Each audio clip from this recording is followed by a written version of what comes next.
ሰላም ጤና ይስጥልን የተከበራችሁና የተወደዳችሁ የፕራይም ሚዲያ አድማጭና ተመልካቾቻችን እንደምን ሰንብታችኋል? ይህ ልዩ ዝግጅት የተሰኘ ፕሮግራማችን ነው። በዛሬ ልዩ ዝግጅታችን እዚህ ስቱዲዮ እንግዳ ጋብዘናል። እንግዳችን ደግሞ የህዳሴ ፓርቲ ምክትል ፕሬዝዳንት ናቸው። አቶ ሱራፌል እሸቱ ጋር አብረን ቆይታ እናደርጋለን። እናንተም እስከ ፕሮግራማችን ፍጻሜ አብራችሁን ሁኑ። እንኳን ደህና መጡ መጣህ ልበል። እንግዲህ ያው ከአባይ ግድብ በኋላ አልተገናኘንም። እንኳን ደስ አለክ። ያው ስለ አባይ ወይም ደግሞ የህዳሴ ግድብ ስናወራ በርካታ ጉነቶች የተፈጠሩበት ነበረ። እንደሚታወቀው የአባይ ውሃ አጠቃቀም መብት ላይ ኢትዮጵያ ከ15 ዓመታት በላይ ጭብጡን ለማስያዝ ስትሰራ መቆየቷ ይታወሳልና የአባይ ግድብ ከተገደበም በኋላ የህዳሴ ግድቡ ጋር ተያይዞ አሁንም ተቃውሞ እስካሁን የቀጠለበት ሁኔታ ነው ያለውና እስቲ ከዛን ጀምር። ምንድነው ችግሩ? ለምንድነው ተቃውሞ የቀጠለው ብለህ ታስባለህ?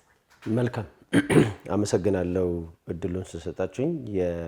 እንግዲህ እንደምታውቂው በክቡር በቀድሞ ጠቅላይ ሚኒስትር መለስ ዜናዊ የህዳሴ ግድብ መሰረተ ድንጋይ ከተተከለ ጀምሮ አንስቶ ከዛም በፊት ግብጽ ያው ተቃውሟን ታቀርብ ነበረ። በተለይ በዚህኛው ትውልድ እሷ አለኝ የምትለውን ተፈራርማ የያዘችው የነበረውን ዶክሜንት ማጽናትና ማረጋገጥ ለዚህኛውም ትውልድ ማስጨበጥ ፍላጎት ነበራት። ይህንን ማድረግ አልቻለችም። በተለይ ደግሞ አሁን ባለው ጄኔሬሽን ያጋጠማት እንደውም የተፈራረሙት ፊርማ እንደማይቀበል እና የህዳሴ ግድብን እንደምንገነባ ውሃን ሀብታችን እንደሆነ መጠን ፈጣሪ የሰጠን ሀብታችን እንደሆነ መጠን እኛም እንጠቀምበታለን የሚል ልዩ ፍላጎት የተነሳበት በጣም ኢትዮጵያ አቅሟን በተለይ ያሳየችበት ከዛም አልፎ ደግሞ ግድቡን በሀሳብ ደረጃ መሰረተ ድንጋይ ከተተከለን በኋላ ደግሞ በተለይ በብድር እና በሌሎች አማራጮች መንገድ ግድቡን ገንድበን እናስመርቃለን በተባለ ሰዓት ያው ግብጽ ለተለያዩ ዓለም አቀፍ ተቋማት ማመልከቾቿን ስታስገባ ነበረ። ግድብ ብድር እንዳናገኝም ጫና ስትፈጥር የነበረበት ሁኔታ ነበረ።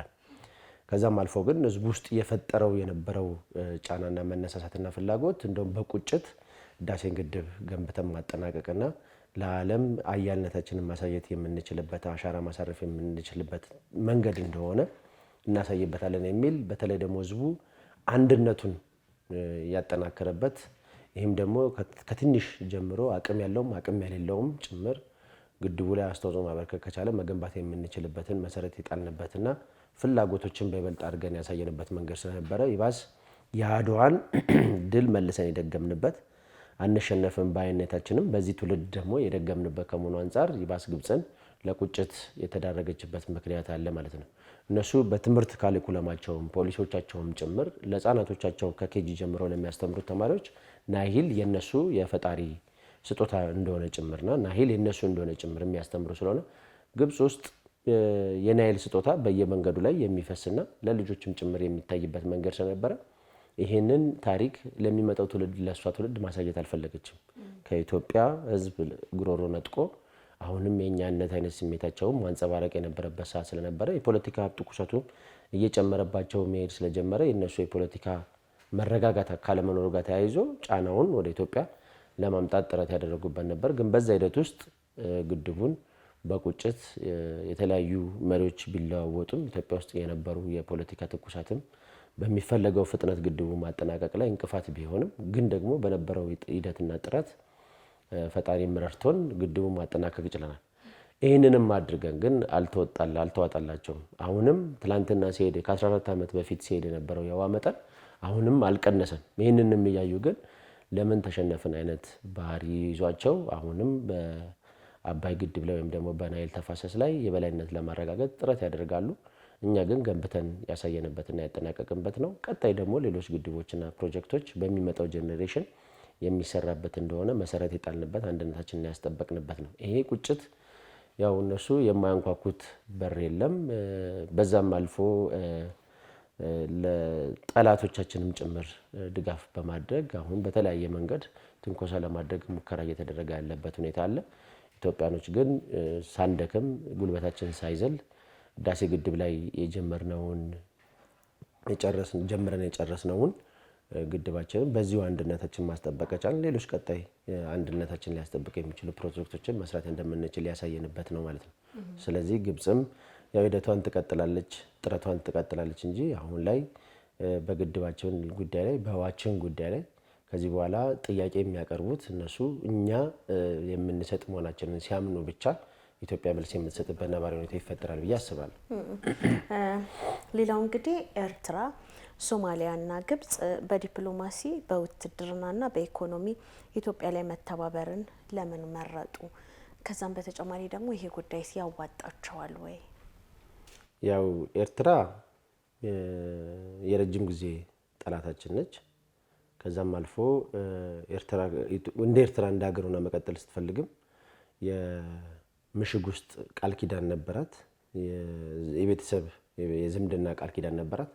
ከዛም አልፎ እሷ በኢኮኖሚ አገሪቷን በተለይ ምስራቅ አፍሪካን የንግድ ስርዓትን ኮንትሮል የምታደርግ ሀገርና ኢትዮጵያን እንደ ልብ የምትቆጣጠር ሀገር የመሆን ፍላጎት ከመኖሩ ጋር ተያይዞ የነበራትን ፍላጎት ሳይሳካ ሲቀር አሁን ላይ የኢትዮጵያ ጠላት ሆና ኢትዮጵያ ውስጥ የሚፈጠሩ ነገሮች ላይ ሁሉ ማርገብገብ፣ ክርቢት መጫር፣ ነዳጅ ማርከፍከፍ ይሄ ልማዷ ስለሆነ የረጅም ጊዜ ጠላታችን ሆኖ ቀጥሏል። በዚህ ሂደት ውስጥም ኤርትራ የረጅም ጊዜ ጠላታችን እንደመሆኗ መጠን ግብጽ በቅርበት ኤርትራን ሰፖርት በማድረግ አሁንም ኢትዮጵያ ውስጥ ያልተረጋጋ ኢኮኖሚና ያልተረጋጋ የፖለቲካ ስርዓት እንዲኖራትም ሰፖርት ታደርጋታለች፣ ትደግፋታለች። ያ መሆን ሲጀመር ኢትዮጵያኖች አንድነታችንን ንብረታችንን አጠናክረን ቀጣይ ወደምናስበው ትልቅ ሀገርነት የምናደርገው ጉዞ ላይ እንደ ጠጠር ወይም ደግሞ እንደ ገረጋንቲ እንቅፋት የመሆን ሂደት ላይ የራሱ የሆነ አስተዋጽኦ አለው ብዬ ነው የማስበው እና ግብጽም ያው እንደምታውቂው በናይል ቅድም እንዳወራን እንደነበረው በናይል ላይ በአባይ ግድብ ላይ ቂም አላት። ያደረገችው ጥረት 14 ዓመት ሙሉ አልተሳካላትም። ወደ መድረክ ይዛው በምትሄደው ዓለም አቀፍ መድረኮች ላይ ጭምር በመድረክ በሚኖረን ዲፕሎማሲ ግንኙነት ላይ ማሸነፍና ተጽዕኖ መፍጠር አልቻለችም። እኛ የምናነሳው ፈጣሪ የሰጠንን ሀብታችንን ነው እየጠየቅን የነበር ነው እንጂ እንደነሱ የእኛን ስጡን የሚል አይነት ጥያቄ ስላልነበረ የፍትሃዊ የሆነ ጥያቄ ከመሆኑ ጋር ተያይዞ በዲፕሎማሲውም የበላይነት ያገኘንበት ወቅት ነበረ። ከዛም አልፎ ህዝባችን ባለው አቅም ግድቡን ገንብተን ያሳየንበት ስለሆነ ይሄም የራሱ የሆነ አስተዋጽኦ አለው።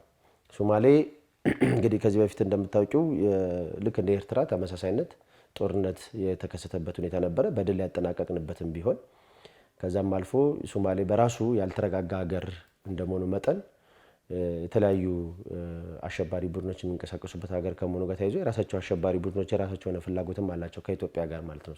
ኢትዮጵያ ቀድመው ፈርጀዋታል፣ ጠላቶቻችን ናቸው ብለው የሚያስቡ ጠላቶች አሉ። አሁንም ሶማሌ ውስጥ በየጊዜው የሚመጣው አካል ከኢትዮጵያ ጋር የሚኖረውን የጉርብተኝነት እንቅስቃሴ ሰላማዊ ባደረገ ቁጥር የሚያገኘውን ጥቅም ከመፈለግ ይልቅ ሰላም ባላገኘ ቁጥር አገሪቱ ውስጥ ያለውን የፖለቲካ ትኩሳት የተረጋጋ በሚመስለው ሰዓት የሌሎችን ሀገር ሁኔታዎችን መመልከት ሁኔታ አለ። እነዚህ ሶስት ሀገሮች በተለያየ መንገድ ኢትዮጵያ ላይ ጫና ለመፍጠር ኢትዮጵያ ኢኮኖሚ ከማሰብ ይልቅ በተለይ ፖለቲካ ስቴብል ሆኖ ወደ ሌላ ፕሮጀክቶች ፊታቸውን ከማዞራቸው ይልቅ እንደዚሁ እየተናኮሉ እየተንቀሳቀሱ እንዲኖሩ ከመፈለግ ጋር ተያይዞ ቢዚ እንድንሆንና ትኩረታችን ወደዛ ብቻ እንዲሆን ከማድረግ ጋር ተያይዞ እንዲሁም ደግሞ የሀገር ውስጥ የሆኑ ጠላቶችም ደግሞ በቀላሉ እኛ ቢዚ ካደረግነው እነሱ ለሚፈልጉት አላማቸው ማሳካት ይችላሉ የሚል እንቅስቃሴና ሀሳብ ስላላቸው ጥምረት ፈጥረው አንዳንድ ጊዜም ወጣ ገባ በማለት ኢትዮጵያን ወዳጅ በሚመስሉ አንዳንድ ጊዜ ደግሞ ጭልጥ ብሎ በመሄድ እንደዚህ አይነት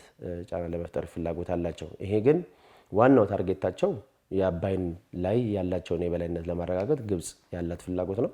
ሁለተኛ ደግሞ ኤርትራ ኢትዮጵያ የምታገኘውን የእድገት እንቅስቃሴ መገደብና አገሪቱ ውስጥ የተነሳውን የፖለቲካ ትኩሳት ለማርገብ ከመፈለግ ጋር ተያይዞ ነው። የሶማሌ እንኳን ብዙም የሚያስቸግር አይደለም። ቀጣይ በሚኖረው የአካባቢያዊ ቀጠናዊ የውጭ ጉዳይ ግንኙነቶቻችን ላይ ብዙ ጊዜ እዛ አካባቢ ላይ ሊያስቸግሩ የሚችሉ ቡድኖችን ለእኛም ጠላቶቻችን ስለሆኑ ማርገብና ከቻለን መልሶ የሀገሪቱ መንግስት ወደ ኢትዮጵያ ፊቱን አዙሮ ከኢትዮጵያ ጋር ለመስራት ፍላጎት ያለው ነው። ስለዚህ ወጣ ገባ በሚል ደረጃ ላይ ነው የሚንቀሳቀሱት ማለት ነው። ከዚህ አንጻር ነው እንግዲህ ተመሳሳይ ትብብሮች አሉ። በኢትዮጵያ ላይ በተለይም ከዚህ ከባህር በር ጥያቄ ጋር በተመለከተ ወያኔና ሻዕቢያ አንድ ላይ ጥምረት መፍጠራቸውን ያው መረጃዎች ያመላክታሉና እንደ አንድ ሀገር ዜጋ ከሀገር ክህደት ጋር አይለያይም። በተለይ የወያኔን ሴራ የሀገር ክህደት ነው የሚሉ አካላትም አሉና ጽምዶ የሚል ጥምረትም መፍጠራቸውን ሰምተናልና በዚህ ጉዳይ ላይ ምን ትላለክ? የወያኔ ክህደት ዛሬ አይደለም መካድ የጀመረው። እንደ መነሻ ያክል ለማለት ያክል አንደኛ ወያኔ መንግስት ከሆነ በኋላ በህዝብ ዘንድ ተመርጦ ስልጣን ባልያዘበት ሰዓት ቀይ ባህርን ለኤርትራ አሳልፎ የሰጠበት ኤርትራን ነፃ ያደረገ ቡድን ነው። አሁን ባለው ነባራዊ ሁኔታም መንግስት ነው ልል አልችልም፣ ቡድን ነው። ይሄ ቡድን ከዛም ባለፈ 1985 ላይ ኤርትራን ነፃ ሀገር ብሎ ወስኖ በሚሰጥበት ሰዓት አሰብ በህግም በታሪክም አሰብ የእናንተ ነች ተብሎ ጠቅላይ ሚኒስትር መለስ ዜናዊ በወቅቱ ሲጠየቅ አይ አሰብም የነሱ ነች ይውሰዷት ነው ያለው። ስለዚህ ዛሬ አይደለም ክህደታቸው የተጀመረው ማለት ነው። ቅድም ስንል እንደነበረው 1983 ዓ.ም ነው ይሄ ወያኔ ቡድን የሚባለው መንግስት የያዘው። ከዛ በኋላ ላይ 85 ነው ኤርትራ የተገነጠለችው። ከዛ በኋላ ህገ መንግስት ክሬት የተደረገው ደግሞ 87 ነው። ስለዚህ አንደኛ የሀገር የማስተዳደር ሙሉ ውክልና በህዝብ ዘንድ አልተሰጠውም ነበረ፣ ህገ መንግስትም አልነበረንም ነበረ። የተደረገው ምንድነው? የወንበዴዎች ስብስብ በወሰኑት ውሳኔ ነው ኤርትራን ያስተላለፍ ነው። ከዛም አልፎ አሰብንም ጭምር ያጣንበት መንገድ ማለት ነው። በዛ ወቅት የኢትዮጵያ ህዝብ 50 ሚሊዮን አካባቢ የሚጠጋ ህዝብ ነበር ማለት ነው። ክህደት የተጀመረው ከዛ ጀምሮ ነበር። ስለዚህ ቅድም እንዳልነው የጫካ ውስጥ ወይም የምሽግ ውስጥ የውንብድና ስብስብ ቃል ኪዳን ሰነድ ነው ያረጋገጡት የነበረው ለኤርትራ። በተመሳሳይ ደግሞ ኤርትራን የንግዱ እንቅስቃሴ ልክ እንደ ዱባይ አይነት የሚመስል የምስራቅ አፍሪካን የንግድ ማዕከል ሆና ኤርትራ እንድትቀጥል ይፈልግ ነበረ።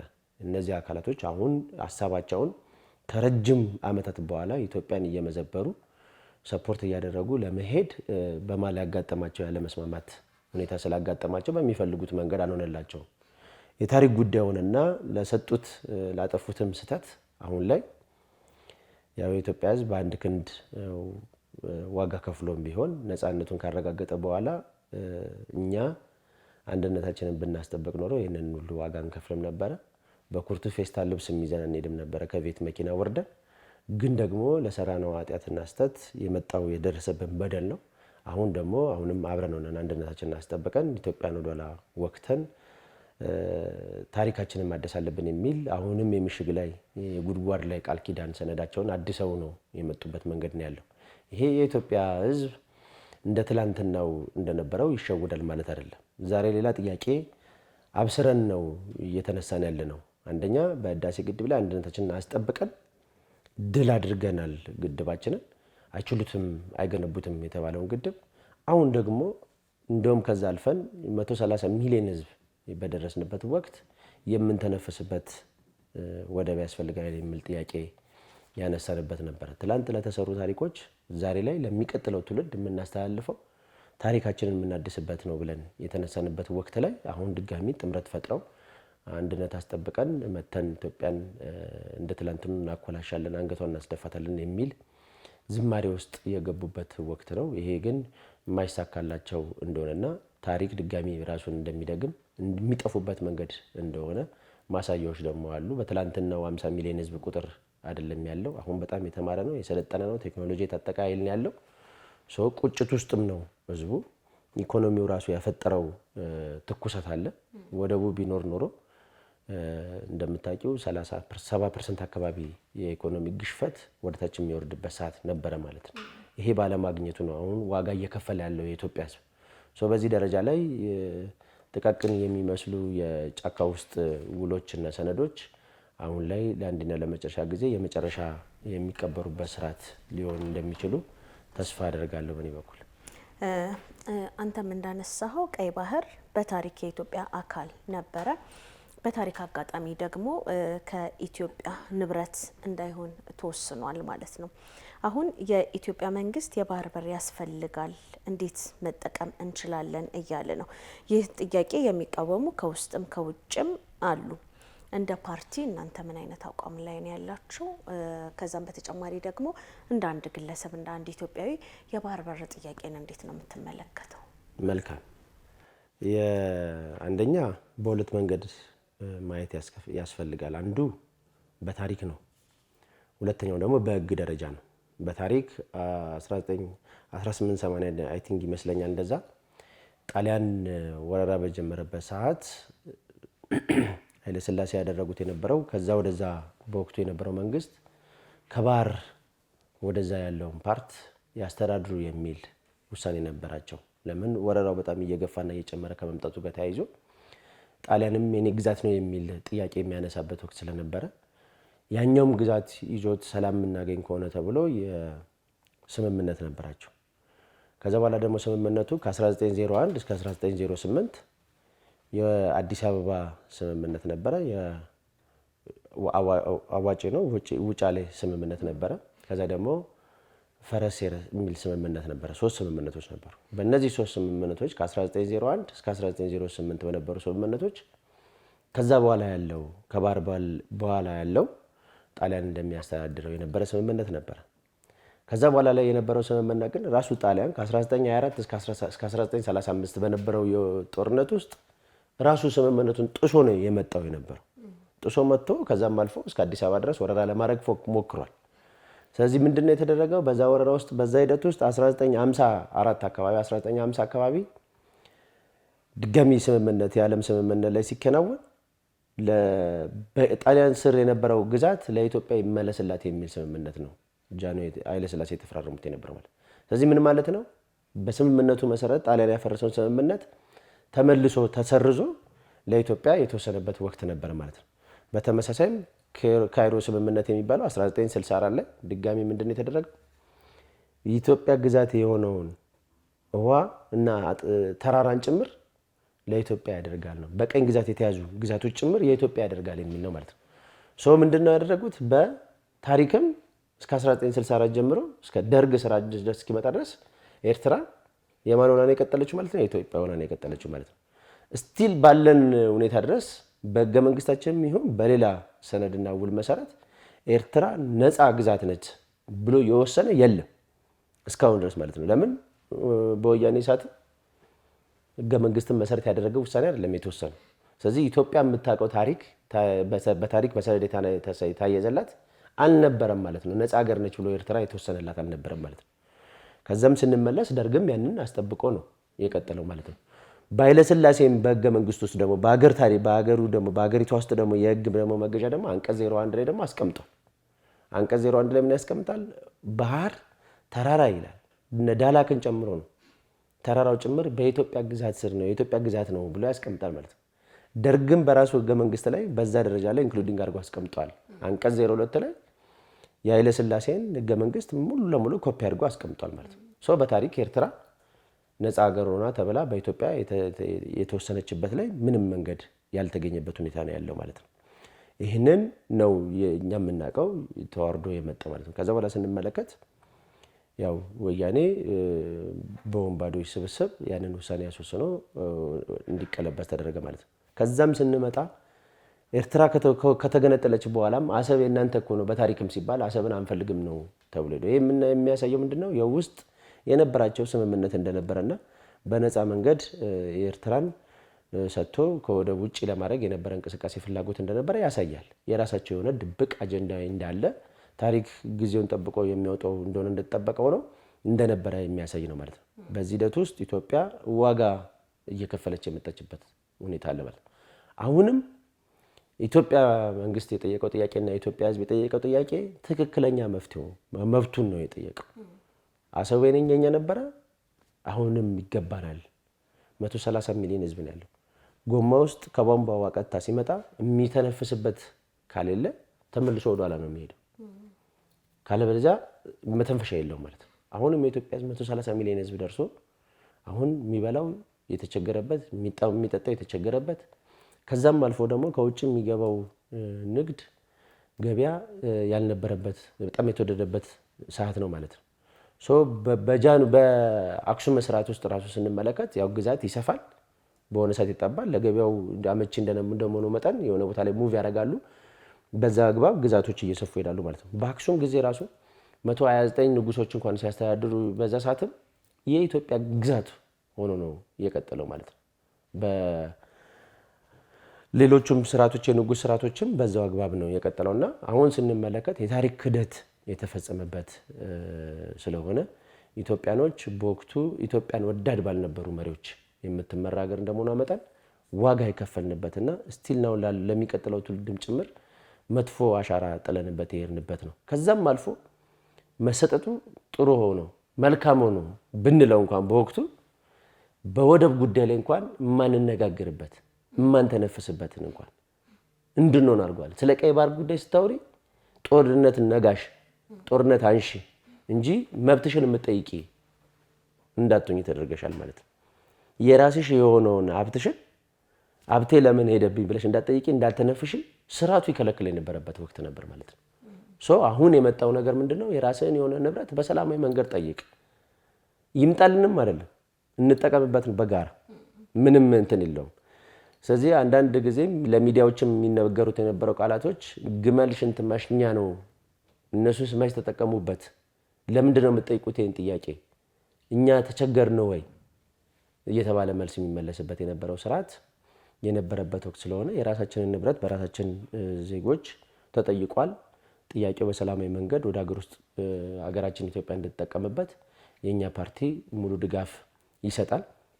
በዚህ ሂደት ህዳሴ ግድብ ላይ እንዳስመሰገርነው አይነት ጀብዱ ሁሉም ሰው ስለ ቀይ ባህር ስለ ሀሳብ በኩል ማውራት በኩል መናገር የሚችልበት አቋም ላይ እንዲደርስ ፓርቲያችን በዚህ አጋጣሚ ጥሪ ያቀርባል። መንግስትም የጠየቀው ጥያቄ ወቅቱን ያማከለና መሆንም ያለበት ነው ብለን ነው የምንወስደው በእኛ በኩል።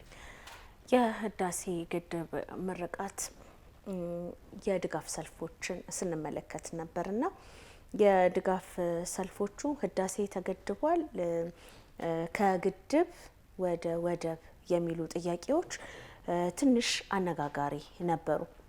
ምናልባትም እንግዲህ የጠቅላይ ሚኒስትሩ ብቻ ጥያቄ የነበረው የሚመስል አንዳንድ ፖለቲከኞችም በውጭ ሀገርም በዚህ የሚኖሩ የጠቅላይ ሚኒስትሩ ፍላጎት ነው እንጂ በአሁኑ ሰዓት የወደብ ጥያቄ በዚህ ሰዓት አስፈላጊ አይደለም የሚሉትን ምናልባት የህዝብ ነው ጥያቄው ማለት እንችላለን የሚሉ እንደዛ አይነት መፈክሮችና ጥያቄዎች ስላየን እሱን እንዴት ተመለከትከው?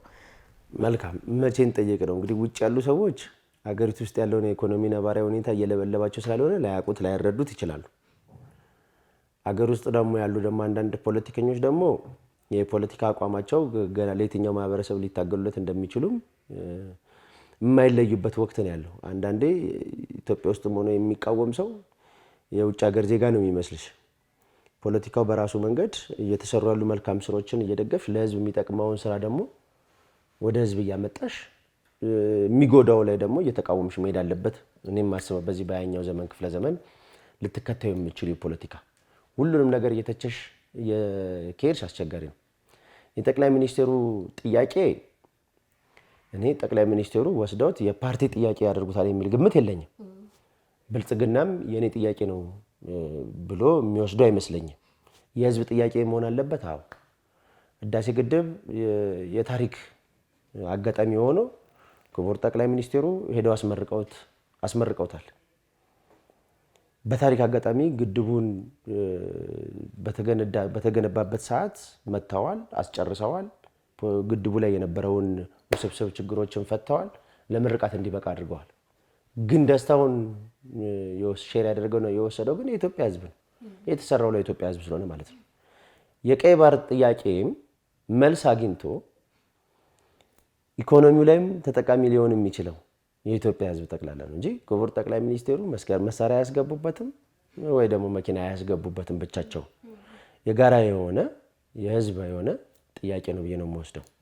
ስለዚህ ህዳሴ ግድብ ላይ እንጨት የምትሸክመዋ ሴትዮ ከሸጠችው እንጨት ላይ ለግድቡ እንደሰጠች ሁሉ እንጀራ ጋግራ ያተረፈችው ሴትዮም ቦንድ እንደገዛች ሰው ሁሉ ይሄም ግድባችን ላይ ወደኛ እንዲመጣ የጋራ ሀብታችን ሆኖ በጋራ እንድንጠቀምበት ሁሉም ህዝብ ሀሳቡን ተጋርቶት ሼር አድርጎት ሰልፉ ላይ ሲያንጸባርቅ እኔም እንደሌላው ሰው በሚዲያ ቁጭ ብዬ አይቼዋለሁ። ከህዳሴ ግድብ ማግስት ወደ ግድቡ ጉዞ የሚል ነው። እኔ የህዝብ ጥያቄ ሆኗል። መሪዎች እንደ ድል ሆኖ ሀሳቡን ያነሳሉ፣ ያስተጋባሉ። ሰው ደግሞ ያስፈልገናል አያስፈልገንም ብሎ አይቶ ሀሳቡን ተቀብሎ ገዝቶት ይወስዷል የሚል እምነት ያለኝ። ህዝቡ በአጠቃላይ አሁን በየቦታው አይተሽ ከሆነ ቡናም ሻይም ሰው ሲጠጣ ስለ ቀይ ባህር ጉዳይ ያወራል። እንዴት ነው ባህር ያጣ ነው? እኛ ለባህሩ እኮ መጤ አይደለንም፣ ባለቤቶች ነበርን፣ የራሳችን የነበረ ነው። በምን አጋጣሚ ነው የተወሰደብን? አንዳንድ ጊዜ ዝም ብለሽ ታስቢው ፊልም ነው የሚመስለው። ማለት ሰው ትላንትና የሚጠቀምበት የነበረው በሆነ አጋጣሚ ዛሬ ላይ ከእጁ የለም። ስህተት ነበረ ማለት ነው። ወይ ደግሞ በወቅቱ በነበረው ግርግር ህዝቡ እንዳይተነፍስ እንዳይናገርም አድርጎታል። ከግርግሩ በኋላም አይደለም፣ ግርግሩ ሰላም ካገኘ በኋላና እንደ መንግስት ወያኔ ከቀጠለም በኋላ ጥያቄ እንዳይነሳም ተደርጓል። ህዝቡ ከዚህ በላይ ማወነባበር ማደነባበር ምንም ጥያቄ የሚያስነሳ አልነበረም ማለት ነው በወቅቱ። አሁን ግን የጋራ አክሱምን እኮ አስመልሰናል። ሐውልታችንን አይደል ከጣሊያን ድረስ እኮ ዋጋ ተከፍሎበት መጥቷል።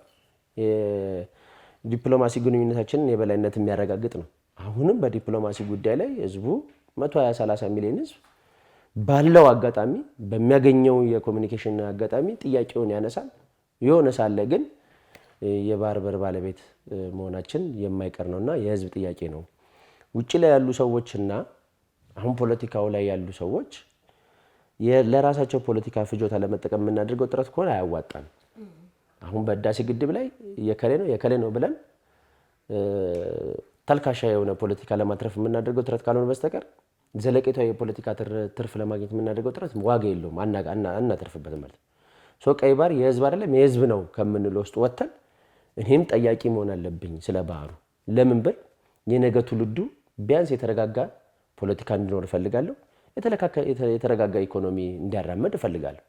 በዚህ አግባብ ለሚቀጥለው ትውልድ የምናስብ ከሆነ ዛሬ ላይ እኔ ባለኝ ፌስቡክም ዩቲዩብ ቻናል ላይ ትዊተር ላይም ጥያቄዎችን ማቅረብ አለብኝ ማለት ነው።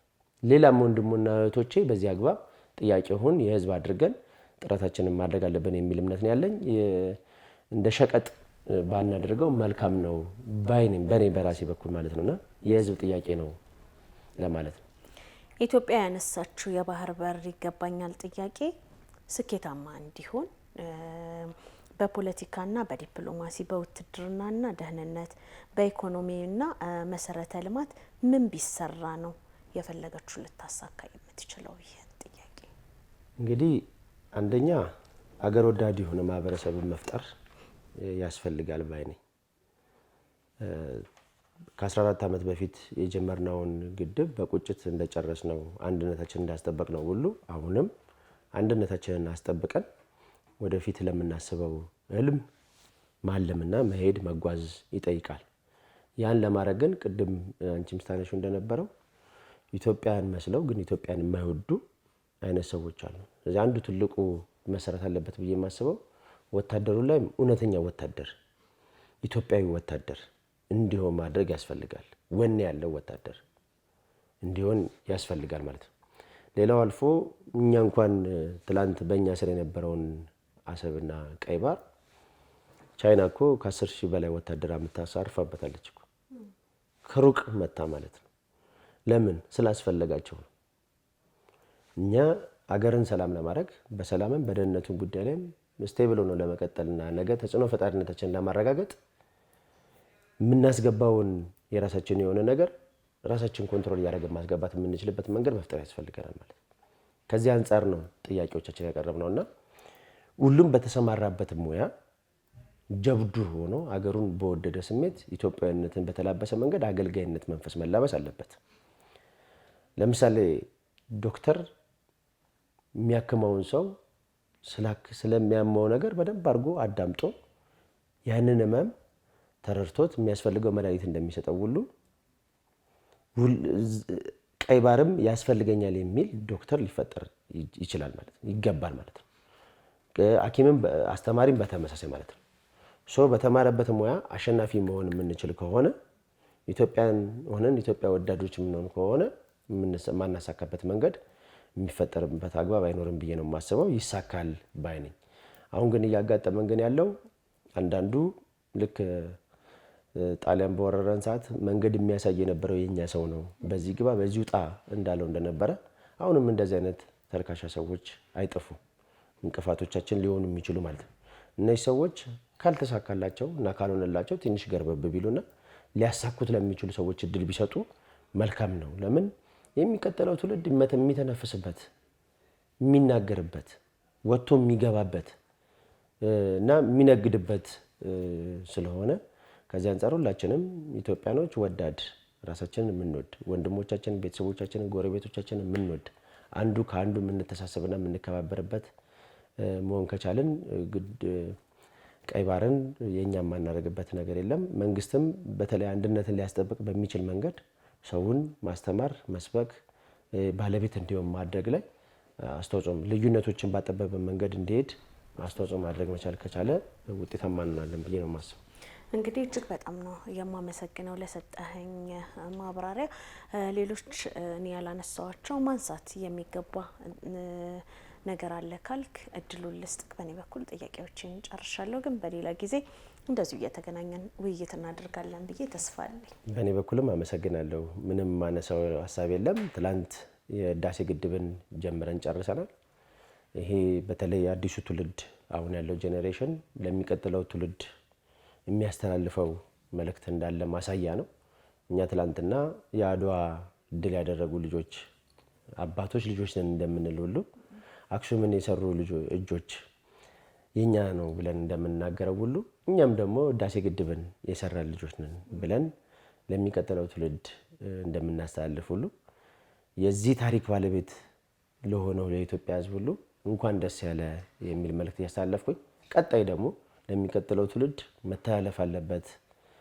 ትላንት የሰሩት ታሪኮች ዛሬ ደግሞ በእኛ ትውልድ መታደስ አለበት ብዬ የማስበው የቀይ ባህር እና የወደብ ጥያቄዎቻችን በሰላማዊ መንገድ ያለምንም ደም መፍሰስ የኛ አድርገን ለሚቀጥለው ትውልድ እንድናስተላልፍ ፈጣሪ አቅሙን ይስጠን የሚል መልእክት ለማስተላለፍ ነው። አመሰግናለሁ። እጅግ በጣም ነው የማመሰግነው። በድጋሚ የተከበራችሁና የተወደዳችሁ የፕራይም ሚዲያ አድማጭና ተመልካቾቻችን ፕሮግራማችን የተከታተላችሁትን ይመስል ነበረ። ቀሪ የፕራይም ዝግጅቶች እንደቀጠሉ ናቸው። ጥሩ ጊዜ ይሆንላችሁ።